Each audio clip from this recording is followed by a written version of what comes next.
चलिए अब विषय को थोड़ा बदलते हैं। इन सेल कॉल से, बाय कॉल से, ट्रेडिंग से थोड़ा सा दूर हट के इन्वेस्टमेंट की बात करते हैं। और हमारे साथ दिनशो ईरानी साहब जुड़े हैं, सीईओ हिलियस इंडिया की बातचीत करने के लिए। पता है आशीष, 2010 में एक मूवी आई थी पीपली लाइव। उसका बड़ा ही, अगर आप देखें, बहुचर्चित गाना था एक, सखी सैया तो खूब ही कमात हैं, महंगाई डायन मार जात है। अब ये डायन यहाँ ना हो, पर यूएस में तो ज़रूर है। दिनशो सर नमस्कार, कार्यक्रम में स्वागत है आपका। ये यूएस का कोर इन्फ्लेशन, ये यूएस का अगर आप देखें inflation, food inflation, I think इतनी बड़ी वाइल्ड फिगर्स के बाद अब जिस प्रकार के रेट हाइक्स की बात हो रही है, वहाँ पे लाइंड अप है जिस प्रकार के रेट हाइक्स। अब आपका व्यू, मेरा व्यू, किसी और का व्यू में 25 का अंतर हो सकता है, बट ये सब्सटेंशियल रेट हाइक्स वहाँ पे अगर आप देखें लाइंड अप है। ऐसे में क्या अब ये बाजार जो कि जुलाई अगस्त में एक सब्सटेंशियल गेन लेके बैठा था, इस इवेंट के मद्देनजर सरेंडर कर सकता है क्या? आपका व्यू क्या है? वीरू जी धन्यवाद शो पर आमंत्रित करने के लिए। देखिए, एक तो आप पहली चीज तो ये आप गैर कीजिए कि इंडिया का फंडामेंटल्स किधर है। अभी आप देखिए कि हम इंडियन इकोनॉमी प्रॉब्ली एक दुनिया में शायद अगले 3-4 सालों में फास्टेस्ट ग्रोइंग इकोनॉमी होगी। तो वो तो आप डिनाई नहीं कर सकते इंडिया को। और वो मेन रीजन दो ही है उसमें। एक तो है कि इंटरनल कंजम्पशन, जो कि हमारा, जैसे हमने आपको पहले भी बताया था, एक ट्रेंड हमने फाइंड आउट किया है। जो 30-35 करोड़ लोग हैं, जो कंज्यूमर बेस होता है, जो कोई कोई तो कंट्रियों में 2 कंट्रियां 3 कंट्रियां मिला के भी इतना बड़ा पॉपुलेशन नहीं मिलता। ये तो कंज्यूमर बेस की बात हो रही है। तो वो consumer base is now kicking in, और वो consumption will drive the economy. Okay, तो आप 5 ट्रिलियन इकोनॉमी जो बात कर रहे हैं, आप 3 साल 4 साल 5 साल जब भी होगी हो जाएगी, लेकिन 5 ट्रिलियन तो गिवन है। एक वो था। दूसरा है कि इंडिया जो आज की तारीख में probably IT was a recognized space for India. IT outsourcing की बात करो तो इंडिया का नाम आता था। वो हमें लग रहा है अभी थोड़ा चेंज हो रहा है, क्योंकि आईटी के अलावा मैन्युफैक्चरिंग में भी फोकस आ रहा है इंडिया में, और वो बहुत ही अच्छी बात है। अगर ये दोनों मर्ज हो जाए, चाइना का जो ग्रोथ स्टोरी था वो तो मैन्युफैक्चरिंग आउटसोर्सिंग का ही था तरफ।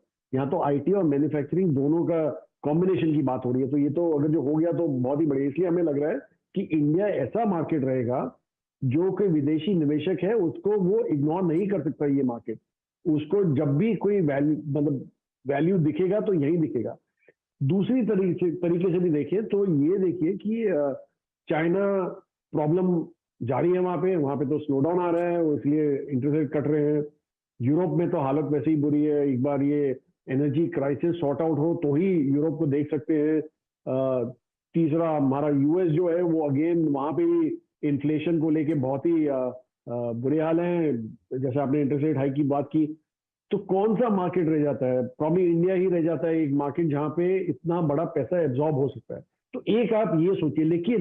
लेकिन अभी ये सब बोल दिया, बहुत ही बढ़िया था इंडिया के लिए, लेकिन अभी प्रॉब्लम ये है कि अगर जो दुनिया में करेक्शन हो रहा है, मतलब आपके ग्लोबल मार्केट्स में, जो कि हमने 2008 में सीखा था ये बड़ा सा लेसन, कि इंडिया में कोई प्रॉब्लम नहीं था। ग्लोबल फाइनेंशियल क्राइसिस अलग था, इंडिया के बैंक बहुत बढ़िया कर रहे थे, फिर भी मार्केट में हमारे करेक्शन आया क्योंकि ग्लोबली प्रॉब्लम था। तो ये हम नजरअंदाज नहीं कर सकते, इसको हमें ध्यान देना पड़ेगा।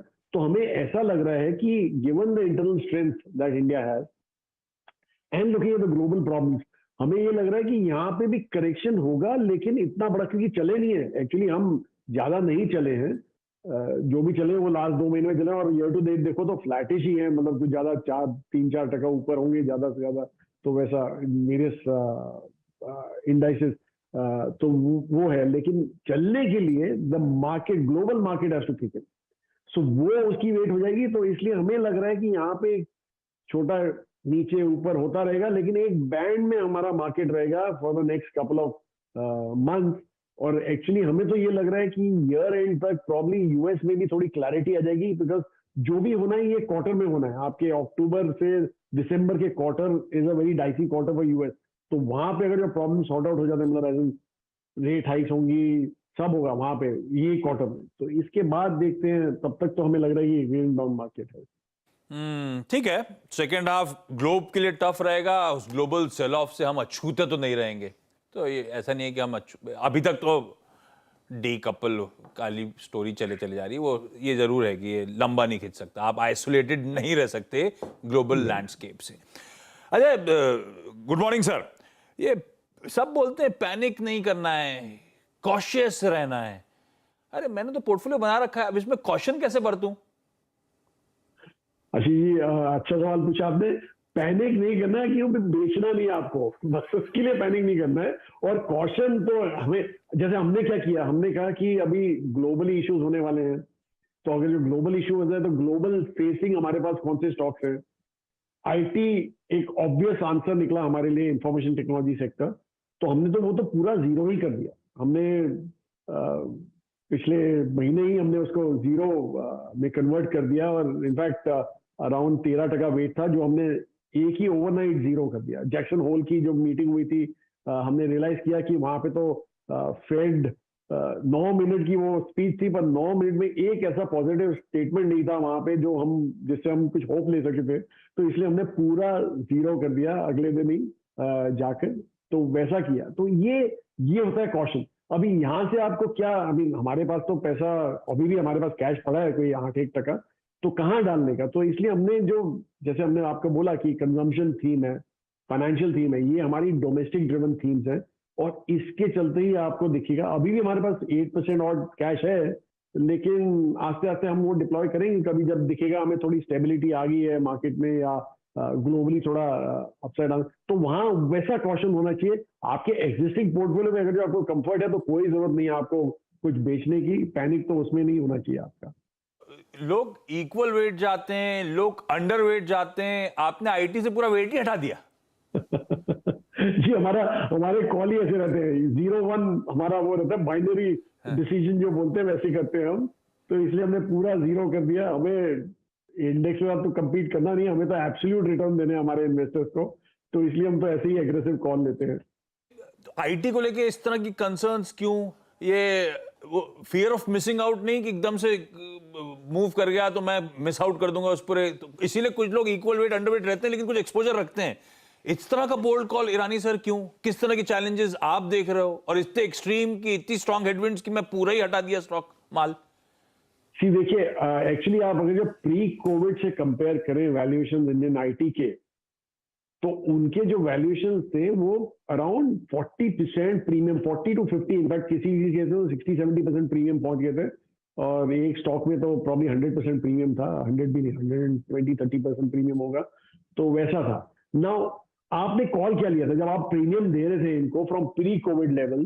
द कॉल वाज कि इनके जो रेवेन्यू ग्रोथ है, जो उस समय कोई 3-4% हुआ करती थी डॉलर टर्म्स में, वो revenue growth will go to 11, 12, 13, mid teens, उल्टा ये सब सोच के हम लोग बैठे थे कि वो एग्रेसिव ग्रोथ हो जाएगी, because world was looking at digitization, cloudification वगैरह, एआई, मशीन लर्निंग, ऑटोमेशन, ये सब हमने सुना, तो हम भी एग्रेसिव हो गए थे उस समय कि प्रॉब्ली यही चाहिए दुनिया को, और इसलिए वैल्यूएशन भी उनके एक्सपैंड हो गए और 40 से 50% प्रीमियम पे कोट हो रहे थे।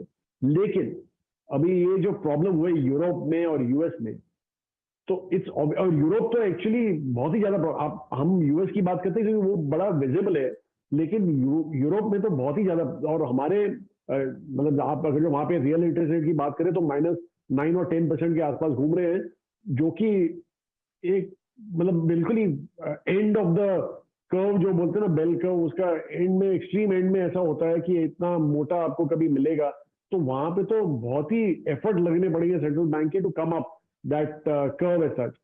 तो अगर जो, और यूरोप का एक्सपोजर हमारे मोस्टली हमारे आईटी कंपनी में 25 से 30% एक्सपोजर रहता है, तो अगर जो वहां पे ग्रोथ स्लो डाउन होने वाला है ये दो मार्केट में, यूरोप और यूएस में, तो ऑब्वियसली इनके वैल्यूएशन भी कंप्रेस होंगे। मे बी मार्जिन में इतना इंपैक्ट नहीं आएगा क्योंकि मैन पावर जो इश्यू पहले हो रहे थे because of demand outstripping the supply, वो शायद इन लाइन आ जाएंगे, लेकिन जब टॉप लाइन ग्रो नहीं होगी तो बॉटम लाइन ग्रो नहीं हो सकती।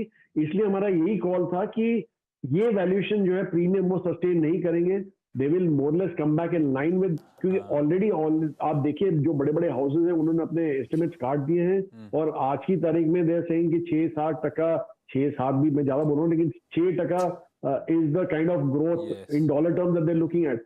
तो आप रुपी में अगर कन्वर्ट करो तो वो 8-10% हो जाता है उसका रुपी में, जो हमारा जीडीपी भी ग्रो करता है उसमें, तो हाँ, रुपी टर्म्स में। तो इट्स ऑब्वियस कि आपको और ज्यादा अच्छी स्टोरियां मिल जाएंगी जो डोमेस्टिक ड्रिवन स्टोरियां होंगी, which are much cheaper than. कोई ट्रिगर नहीं है, कोई रैशनल नहीं है, कोई रीजन नहीं है आईटी में बने रहने का इस समय। ये आपने फेस्टिवल की शॉपिंग शुरू कर दी क्या? दिवाली वाली की तैयारी शुरू करी क्या ईरानी सर? नहीं, हमने तो नहीं की, पर हमारे पब्लिक ने तो शुरू कर दिया बिल्कुल ही। आप देखिए जिस हिसाब से मैं और वीरू demand कुर्ता आपको पजामा मिला। खरीद रहे हैं, आप कुर्ता पजामा बनाने वाली कंपनी को ही खरीद डाल रहे हो। ये वेदांत फैशन, ये जो आईटी से पैसा निकाला वेदांत फैशन में क्यों चला गया?